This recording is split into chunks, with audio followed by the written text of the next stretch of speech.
What's up everybody, Brandon with GrizzlyWorks RC. Today going to be doing an unboxing video on this new Axial AX24. From what I've seen of it, I think I'm going to really like this truck. I was a fan of the original AX10 and this is basically just a tiny version of that. So let's go ahead and get right into unpackaging this thing here. I know there was a lot of people upset about this truck when it was announced, but I think a lot of people were a little too quick to judge this. So in the box, you have your truck, held on with some zip ties underneath, and you got your instruction manual. I think that's a bind jumper, and some batteries and a little Allen wrench. And then down in this bottom one, it's basically like unboxing an AX24. Got USB charger and the new Spectrum radio, the SLT3 that they're sending out with these. On the back, you got your power button. Let's see, throttle limiter, throttle reverse, and a steering reverse button on the back. Steering rate, throttle adjustment, and steering adjustment for left-right. Feels pretty good. I'm pretty sure this is the same radio that came with the new UTB18 Capra. Which is interesting. I wonder if that has the same functionality that I know this has, where the four-wheel steer is tied in with the radio here. So let's get the little truck out of here. Alright, right away. So right away, got an antenna sticking out of the bottom there. Everything's held on with Velcro. Yeah, so just Velcro holds it on. Nice long shocks. The shocks actually feel nice and smooth on here. Tons and tons of articulation with this truck. That moves a lot. And this is the front here. Super soft tires. They feel pretty sticky as far as like they'd be good on rocks, it feels like. Alright, let's take a look inside here. You can see our battery door there, held on with a little body clip, the normal Horizon Reaction 350 that comes with the AX24s. Spectrum 2-in-1 10 amp. This is about the same size as the AX24 receiver and ESC combos. So we have steering, throttle, channel 3, ER I'm guessing is the lights. The motor's plugged into here, so the nice thing is it's expandable. You could run an external ESC on this, so if you wanted to set these up brushless, you can do it right out of the box. You just need a brushless ESC. Then there is a brake mode jumper here, and then you got your bind, and can't tell, the REV reverse or something. I'm not sure. I'd have to look it up in the manual, see what the REV is for. But yeah, this thing actually articulates really smooth. Lots of movement.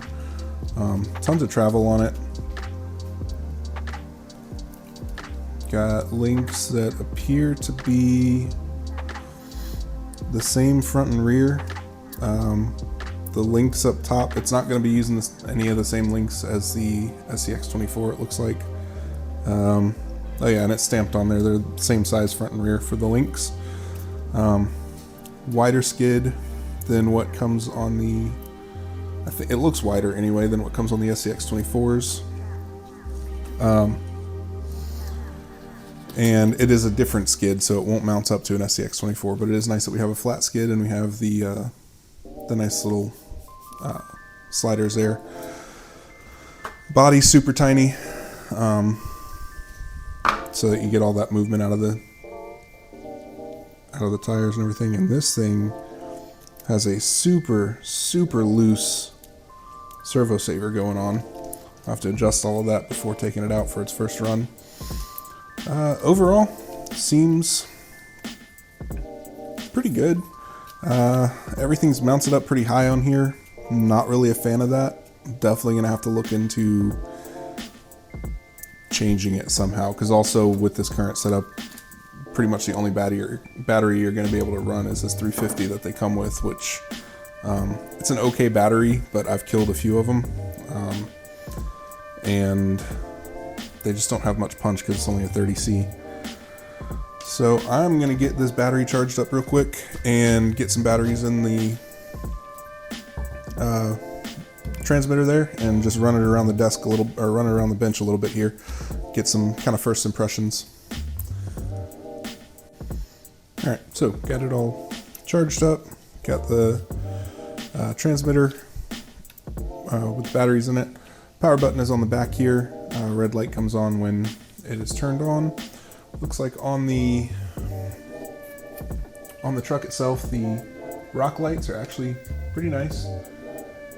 Just kind of into the sliders there.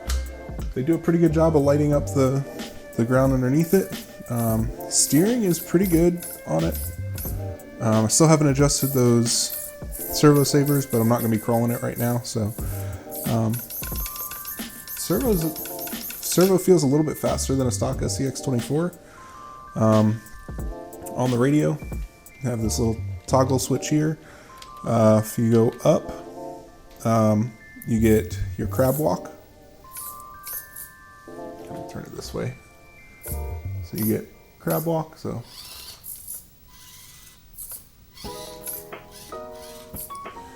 if you go back down one, you get just your front steer. And if you go down another time on it, you get your all-wheel steer so that you can get super tight turning radius.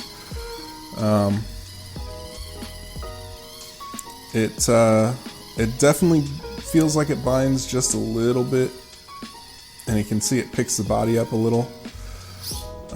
I'm pretty sure if I gun it, yeah, it picks the tire up, but it's got super tight turning radius. It's impressive.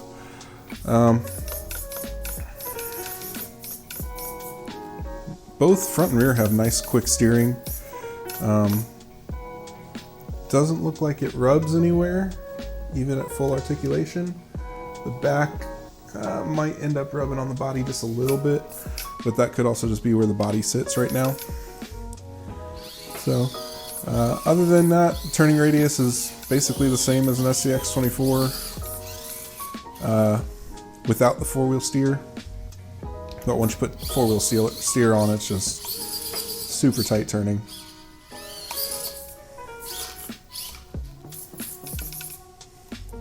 And that's quick. I'm surprised by that. Actually, it looks like my steering rate might be a little bit high. Yeah, it was.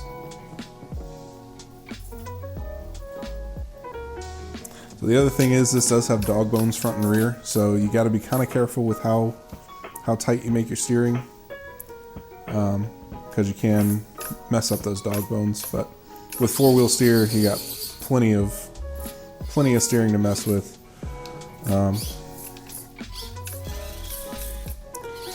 It seems to track pretty straight.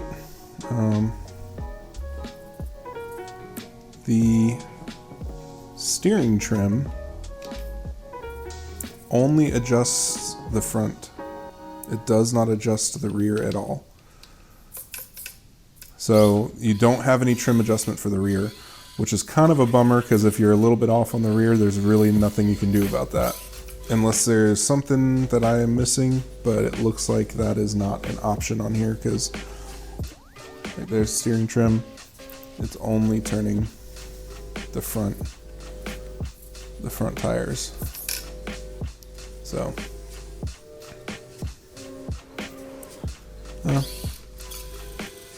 it's one of the downsides with having everything included like this in the one unit. There's really not much adjustability with it. It probably wouldn't be terrible to, actually probably be pretty good to have this thing on a different radio and ESC eventually. Maybe when I get my other one that I have coming, I'll kind of go all out on that one and keep this one fairly stock with just mild mods. Kind of get a comparison. But with that said, speaking of comparisons, let me grab this other truck that I just finished building, and it's gonna kind of be our comparison truck when we start doing a run, or when we start doing runs with them. This deadbolt here, that is no longer a deadbolt, just has a deadbolt body on it, is going to be what we use as the comparison for this truck. It's definitely got an unfair advantage. It's got a lot going on. So first off, it's on a GT5. It's got a lot of upgrades, but one of the biggest things that it's got is it's got servo upgrades as well as full four-wheel steer that's completely controllable on the GT5 here. Really fast steering with it. It's nothing super special. It's just some Endura digital servos. But the other big thing it's got going on is it is a full brushless system in there. It's got a FureTech Lizard Pro with a Mofo RC Nano Beast. So this obviously is going to have a lot more flex. This is still got a lot, but not a ton. So in here, a lot of custom stuff going on. Pretty crazy setup going on inside there. But that is what we are going to be building up to with one of these to see what it would take to compete with something like this. So reason behind that is because you're looking at, on here, price tag of 160 bucks.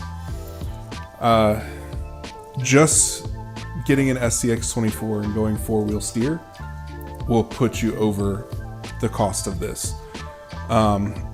Because even with a deadbolt, you're still looking at about $120 if it's not on sale, and you're looking at about $35 for a new front axle. Then you have to get all the wiring, and you have to figure out how to hook it all up. I know Endura has a nice kit out that has a servo reverser where you can get your servos, trays, and all that type of stuff for a relatively inexpensive price, but that's on top of the cost of getting a front axle. And that's if you want to run a stock ESC and receiver setup. Now something that is kind of different with these that I've noticed with this, throttle control is not smooth. It does not have a slow crawl to it. Let me try and go on like 50% throttle. It's not actually a throttle. It doesn't drop the power down. It's a throttle limiter. So the slow crawl is exactly the same in 50% versus 100% on this radio. So that's something that will have to be figured out because it's very jumpy right now. But it's going to be difficult to figure that out because to keep that four-wheel steer setup going on, you definitely have to have the this receiver if you want to keep an all-in-one type of thing going, or this transmitter if you want to keep an all-in-one going on, and keep this functionality without having to switch to a completely different receiver and ESC. So that's one of the downsides to it. I have a couple of cheap ESCs I may try hooking up to this thing to see if it gets any better with throttle, because there's essentially no slow crawl with this thing. You're gonna have to jump it around everywhere, which when you're doing a lot of rock crawling, you want that throttle control.